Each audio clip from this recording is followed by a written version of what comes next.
Brothers and sisters of the temple, I'm aware that this is potentially the darkest time in the history of the fragrance community. I hear you consistently speaking about pain, the suffering that you're experiencing. I know that there is a war out there of clones, of influencers, of free bottle brigades, of brand deals. Your final preacher knows this.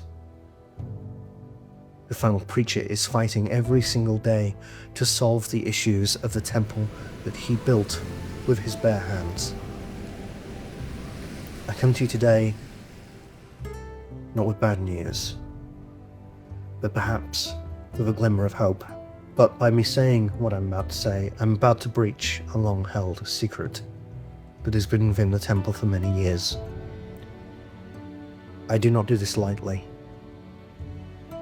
I do this right now because I feel as though the time is right. I see the viewers and the subscribers and the watch time of myself and even of the influencers. They're in decline. People are still watching their final preacher, and they should, but I feel as though the faith is lowering. I feel as though the faith in what we do here is in decline. And I do everything to alleviate that. I do everything to make the temple believe us. But, and this is hard for me to say, as powerful and as mighty and as righteous as your final preacher is, he has one limitation. He cannot control the offerings made to the temple, made by the different houses, the different companies, the different perfumiers. One day I will gain this power, but as of right now, the temple is fragile. It is brittle under the weight of the terrible offerings made to it. However, I feel this could change. I feel that this one fragrance could be the one that saves us. It could be the fragrance that brings unity back to the temple. For you see, it was foretold many, many years ago. 16 years ago, in the great year of 2009, there was a secret meeting. The first and second preacher, Robes 08, and Hero Yokozuna, followed by the saints, known as Katie Buckrick, the Fragrance Bros, Dava and Jer, and the saint of Final Hype Fortitude, Coach Rob 619, all met in secret on an island far, far away. There with their expertise and their mystical powers, they wrote what was to be known as the Book of Redolescence. This text is long, detailed. They predicted many things that have already come to pass. They predicted the Clone Wars, the Hype Wars, the Free Bottle Brigade. Mark predicted that himself. That's why he goes on about them all the time. They predicted that the women would take over the fragrance community. They thought perhaps for the better. Little would they know the death and destruction that they have caused. They dubbed it the rise of the Dubai girls, the rise of the Free Bottle Brigade. I'm not going to sugarcoat this, brothers and sisters. They were predicting the end times of Fragcon. To me, it is the temple. That is what it will always be to me. But there was a hope. There was something foretold in that book that, as far as we know, has not come to pass yet. And that's why I'm talking to you right now. The early preachers and the early saints predicted of a fragrance that would unify the community. A fragrance that would save us, that would take away all the pain, all the suffering, all the division, all the price hikes, all the overhyped clones, all the needless, endless Saudi Arabian clones that have unfortunately hit this community in the past 3 years. I mean, when I saw that It's one of the many reasons that I decided to proclaim myself as the final preacher. And as I have said previously, I'll be damned if I put 13 years of my life into this, and the entire community is just going to be destroyed by endless Dubai clones and Dubai girls promoting them. I myself personally have studied the texts for many, many years. But one thing of note was that they all agreed that this fragrance would have something to do with a horse's head. So naturally, when Aventus came out, everybody thought that this was going to be the one true fragrance that would save the community, with the symbol of the man riding on the horse. Aventus became a pestilence that the community had never seen before. I literally have to fight every single day. You have no idea what I have to do and endure to make this community and to make this temple safe from the amount of destruction that Aventus has caused. Naturally, when Parfums de Mali started to give its gifts onto the temple, there were whispers, rumours. Their logo, of course, being a showcase of two horses' heads. I was never fully convinced of this interpretation of the holy text. I mean, really, when the inner temple started to suggest that Herod was the saviour of the entire fragrance community, I had my doubts. The Book of Redolescence is a delicate text. It was handed over to preacher to preacher.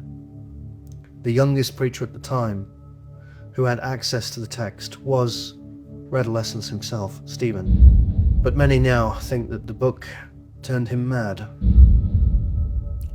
turned him selfish, turned him radical. I mean, he was given the Book of Redolescence, and then 2 months later, Navitus was born. I don't think that's a coincidence. There is only one copy of the Book of Redolescence, and I am the rightful owner of that. I'm the only one who can take on the responsibility of what that text means. I'm the only one who can be trusted with it, and I have proven again and again that I am the only one who is right to interpret the words and the images in that text. And brothers and sisters, I come with news. I think that they were wrong.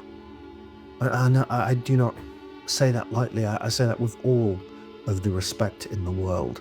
But I don't think it was a horse that was drawn that day, all those years ago. I believe that that horse was not a horse at all. It was a unicorn. And my instincts were right from the start. When I smelled this fragrance with Brother Chris, I wondered back then, I wondered even then, could this be the fragrance that saves my community?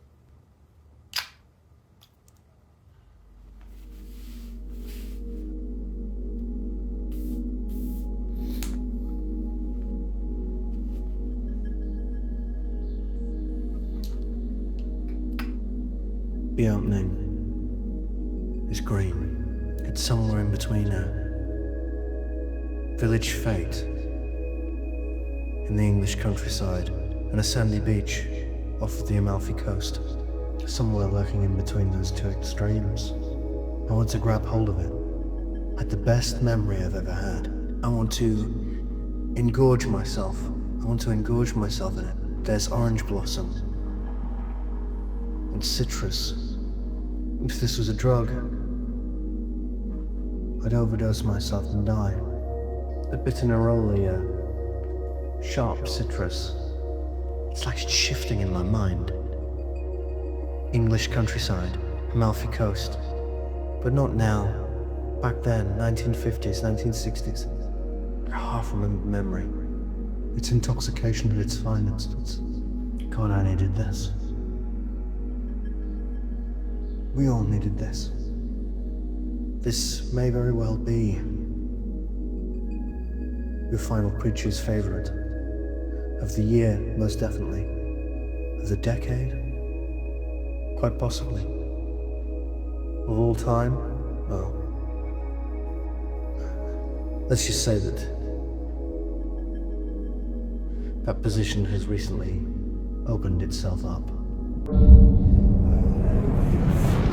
It's somewhere in between Eau Sauvage Parfum and Prada Luna Rossa Carbon. It's a crazy mixture of fun and electricity. Its citrus is divine. Its powderiness, it's better than how I remember it. I know that I reacted like a beast back then, but this leaves me speechless. There is almost nothing to say. Just to experience it, to know that I have been alive at the same time that this fragrance is available to me. It is a privilege. It is an honor to be in the presence of such a magnificent smell, and to come from a man who usually his fragrances, the stories, the offerings to the temple that he gives, they're dark, they're sad. I can feel the sadness within what he says, within the stories of fragrances that he releases. They are cryptic, unsettled. But this, it's like a childhood memory, wrapped in a summer's day, wrapped in a bottle of orange juice. As it dries down, it's so inviting. It's beckoning you. It's telling you to come forward, come further. It's got it has somewhat of a powdery touch, dare I say, in Broxton. But I feel as though it's tempered. I feel as though it knows its place. It understands what it has to do. It's not insulting. I order you to try this. It is your moral responsibility as a member of this temple, and especially if you are a member of my ministry. Terence Hughes, you have done very well. You are not a saint yet, but for what you have done, for what you have given to me, for what you have gifted this temple, a once-in-a-lifetime smell, one of the finest smells that your final preacher has ever experienced, has had the privilege, has had the luxury of experiencing. Terence Hughes, you are no longer just Brother Aaron to me and to this temple. I hereby decree, by law of the final preacher, that you are now Cardinal Aaron Terence Hughes. You may also be called Cardinal ATH if you prefer. You have done the Fragrance Lord's work. You'll be unconditionally loved by the temple from this moment forward. You will easily be let into the gates of Fraghella. And most importantly, you are free to enter the fragrance ministry at any given time. You may freely walk through the temple. You may be blessed. And your final preacher gives thanks unto you.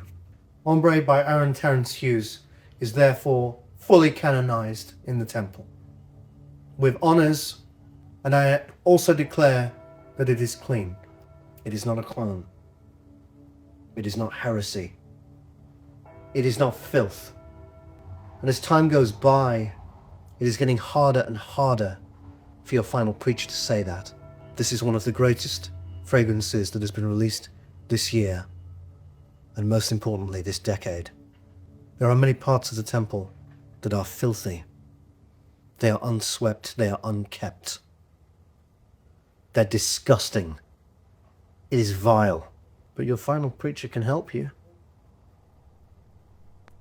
If you're feeling as though you really don't know where you are in the temple, join me. Join my ministry. Many already have. We're having the greatest time in the ministry. I can't even explain the love that I have for my ministry members. They complete me. They have shown me different ways, different avenues. They give me the perspective of the temple that I never knew that I needed. And we are fighting and defeating the influences. And we need you to join us. But do not forget, brothers and sisters, that this is a wonderful addition to the temple. I demand that you go and seek it out. And most importantly, do not forget to give thanks to your final preacher.